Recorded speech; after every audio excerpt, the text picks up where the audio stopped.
Hello, and welcome to Adopt or Adapt, where we explore how emerging technologies are reshaping our world.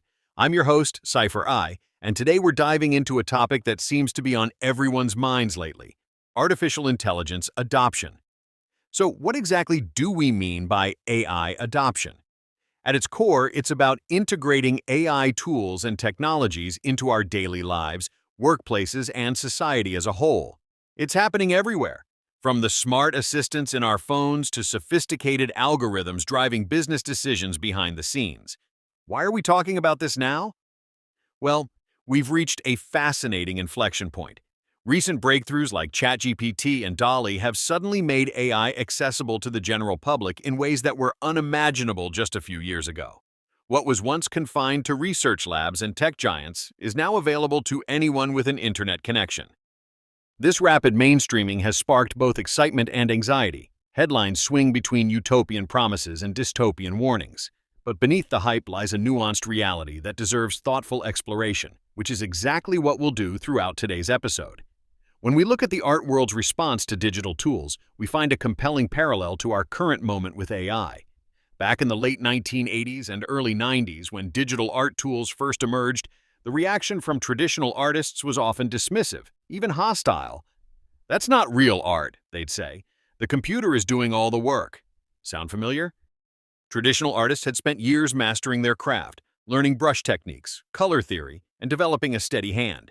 Digital tools seemed to bypass this apprenticeship, offering shortcuts that felt almost like cheating.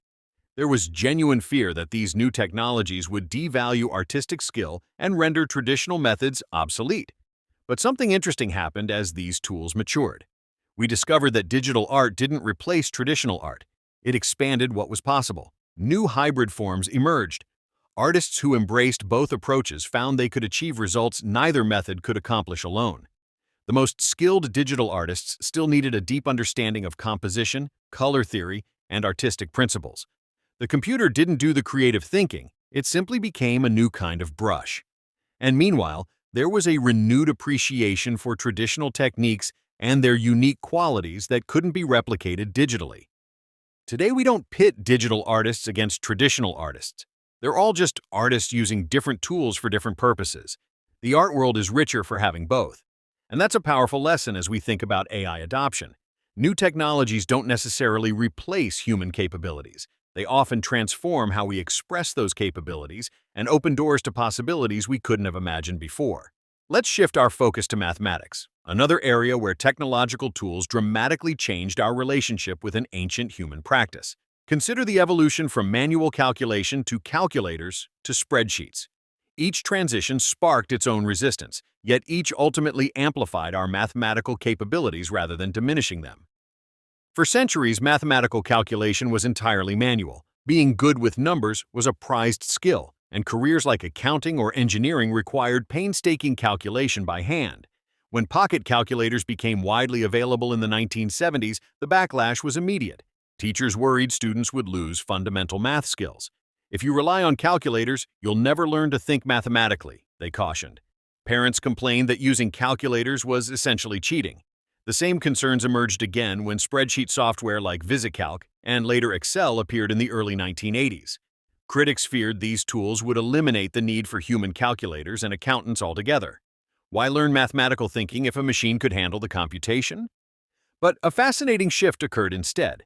Rather than making mathematical thinking obsolete, these tools freed us from the mechanical aspects of calculation and allowed us to focus on higher-level mathematical reasoning. Spreadsheets didn't replace accountants, they transformed what accountants could accomplish.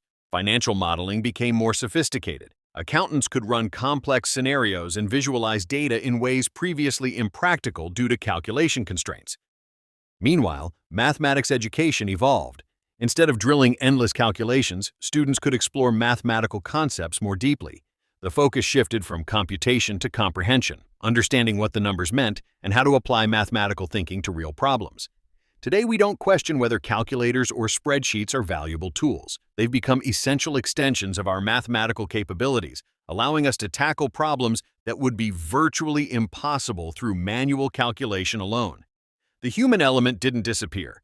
It evolved to focus on the aspects of mathematical thinking where humans truly excel: creativity, interpretation, and application. Now, let's explore another fascinating technological transition: the journey from analog maps to GPS navigation systems. For centuries, humans navigated their world through carefully drawn paper maps. These physical representations of our surroundings required specific skills to use effectively. Reading a map meant understanding scale, interpreting topographical symbols, and manually plotting routes between points. The map reader was an active participant in the navigation process. You had to locate your current position, determine your destination, and plan the optimal route considering roads, terrain, and distances. This process developed spatial reasoning skills and geographical knowledge. Many of us can remember the family road trip ritual, unfolding that unwieldy paper map across the dashboard, tracing potential routes with your finger, and debating which way would be fastest or most scenic. When GPS devices first appeared in consumer vehicles in the early 2000s, they seemed revolutionary, yet were met with considerable skepticism. Real navigators didn't need electronic guidance. There were concerns that relying on GPS would erode our natural sense of direction and geographical awareness. Why memorize routes or understand your surroundings when a machine could simply tell you where to turn? As GPS navigation has become ubiquitous through smartphones, we've witnessed profound changes in our relationship with geography. The convenience is undeniable. We can navigate unfamiliar cities with confidence, receive real-time traffic updates, and discover points of interest we might otherwise miss. GPS has democratized navigation, making it accessible regardless of your natural sense of direction. Yet some of those early concerns have proven valid. Studies suggest that GPS navigation engages different cognitive processes than map reading. When following turn-by-turn directions, we often develop less detailed mental maps of our surroundings. We experience what researchers call GPS blindness, following directions without truly observing or understanding the spaces we move through. Despite these trade-offs, few of us would willingly return to the era of paper maps exclusively. Instead, many have found a middle ground, using GPS for convenience while still developing geographical awareness and occasionally navigating the old-fashioned way to maintain those cognitive skills. Let's talk about one of the most compelling advantages of AI systems: their ability to handle repetitive, mundane tasks that have traditionally consumed significant human time and energy. Think about the tasks in your daily work that follow predictable patterns, require minimal creative judgment, but nevertheless demand your attention and precision. These are precisely the areas where AI excels. Data entry offers a perfect example. Historically, professionals across industries have spent countless hours manually inputting information into databases or spreadsheets. Today's AI systems can extract relevant data from documents, emails, and forms, then accurately categorize and enter that information without human intervention. The financial analyst who once spent 40% of their time gathering and organizing data can now redirect that energy toward deeper analysis and strategic recommendations. Email management represents another area where AI automation shines. Smart systems can now categorize incoming messages, draft responses to common inquiries, and even schedule follow-up actions. The customer service representative who previously handled dozens of similar requests can now focus on resolving the complex cases that truly require human empathy and problem-solving.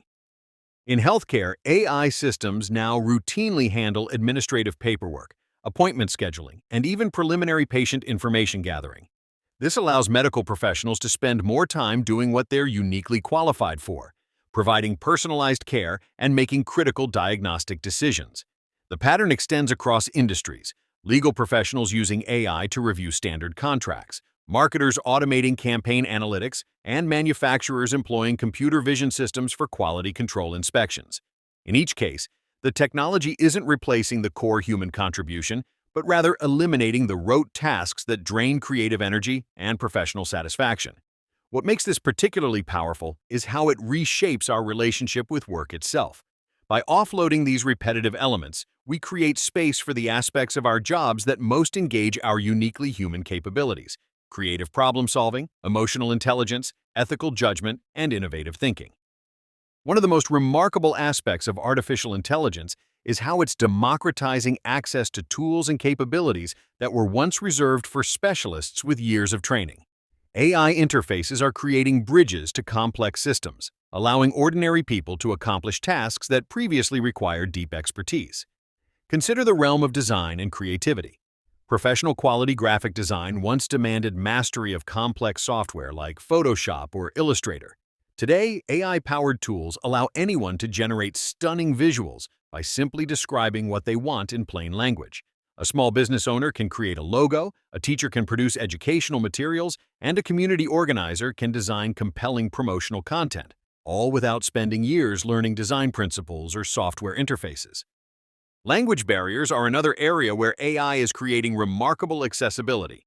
Real-time translation tools, are enabling conversations between people who don't share a common language. Document translation that once required bilingual experts can now be handled effectively through AI systems, opening up global communication channels for businesses, researchers, and individuals alike. In the field of data analysis, AI assistants are making sophisticated insights available to people without statistical backgrounds. Business owners without data science degrees can now ask questions about their customer trends and receive visualizations and interpretations that previously would have required a dedicated analyst.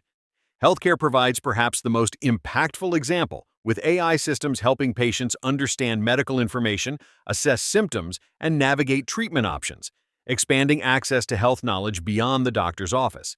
Similarly, legal AI tools are helping people understand contracts, prepare basic legal documents, and navigate bureaucratic processes without expensive attorney consultations. The pattern is clear across domains. Complex capabilities that once required specialized training are becoming accessible through intuitive AI interfaces.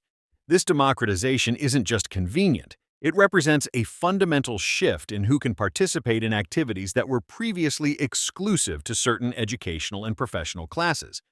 When we talk about technological disruption, the conversation often fixates on job losses, but the reality is far more nuanced. Throughout history, technological revolutions have consistently created more jobs than they've eliminated, and AI appears to be following this pattern. What's fascinating is that AI is generating entirely new categories of work that simply couldn't have existed before. Consider the AI prompt engineer, a role that blends technical understanding with creative intuition to craft precise instructions that yield optimal AI outputs.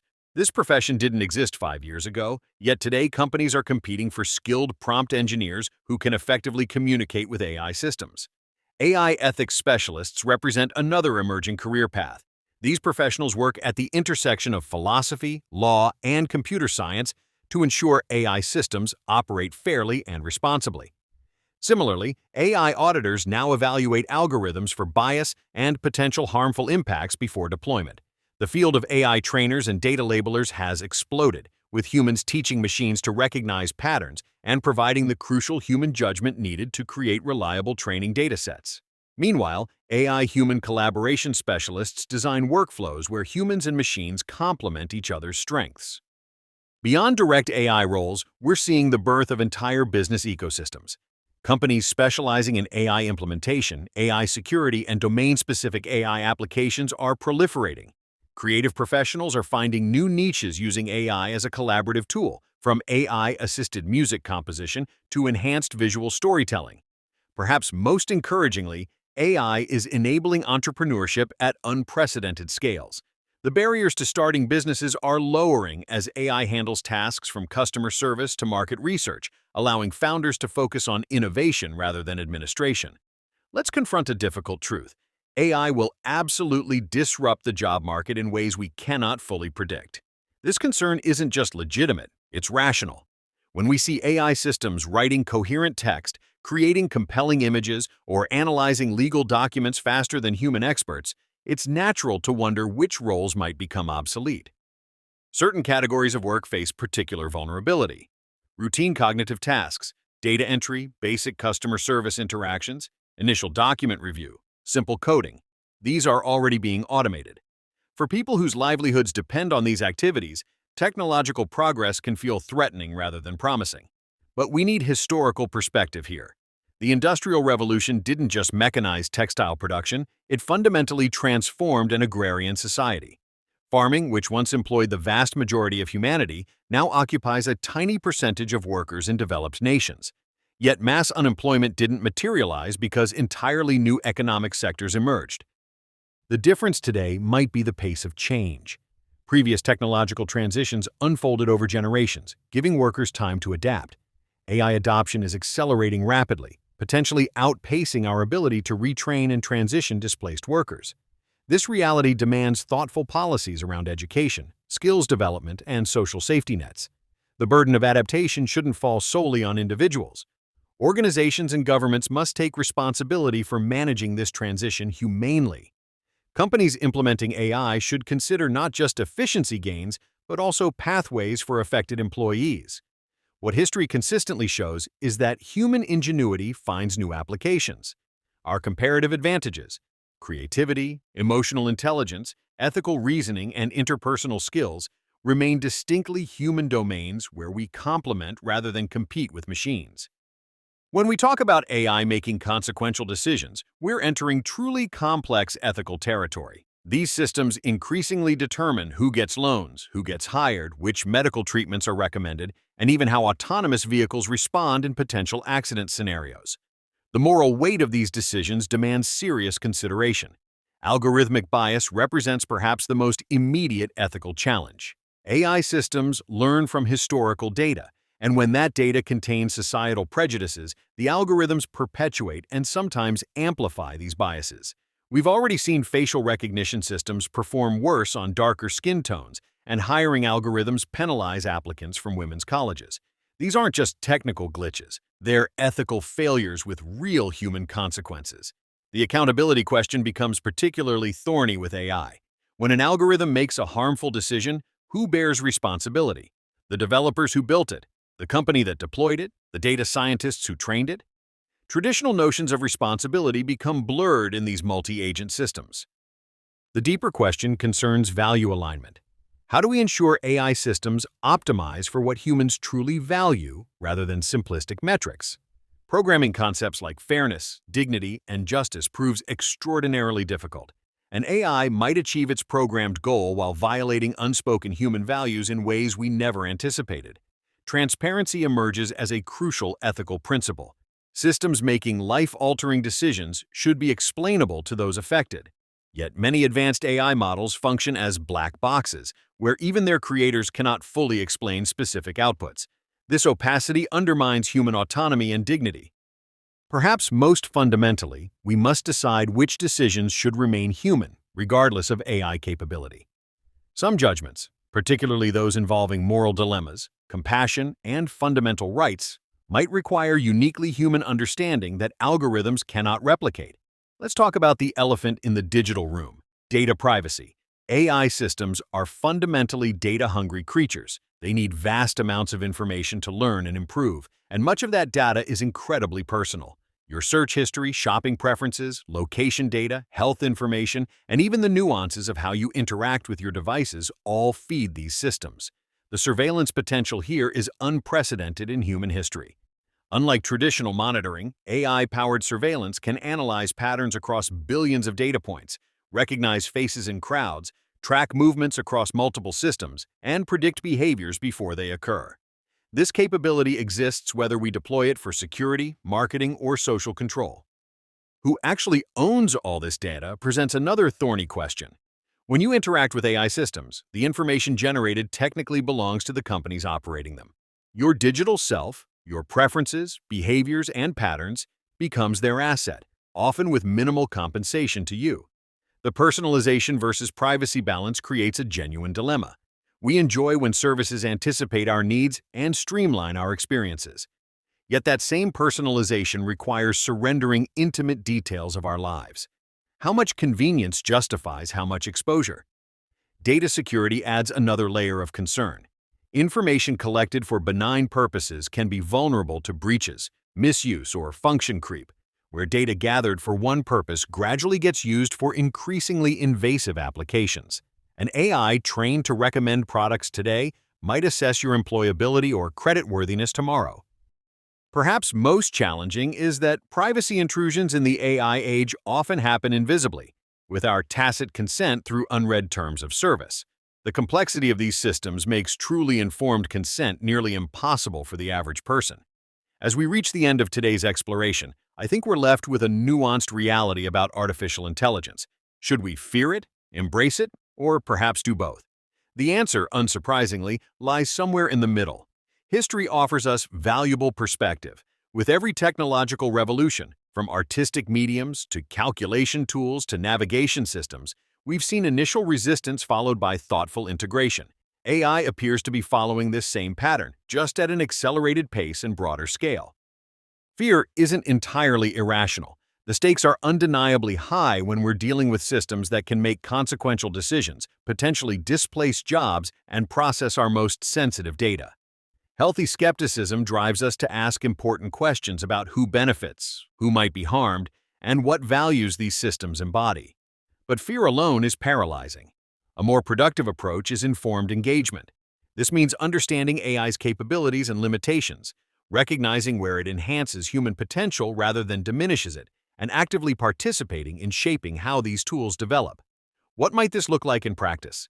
It means advocating for transparent AI systems, supporting regulations that protect workers and privacy, learning enough to make informed choices about which AI tools you use and how, and perhaps, most importantly, maintaining perspective about what remains uniquely human. The question isn't whether AI will transform society, it already is. The question is whether we'll approach this transformation passively or actively, thoughtfully or reactively. By understanding both history and the present moment, we can navigate this transition not as helpless observers, but as architects of a future where technology serves humanity's best interests.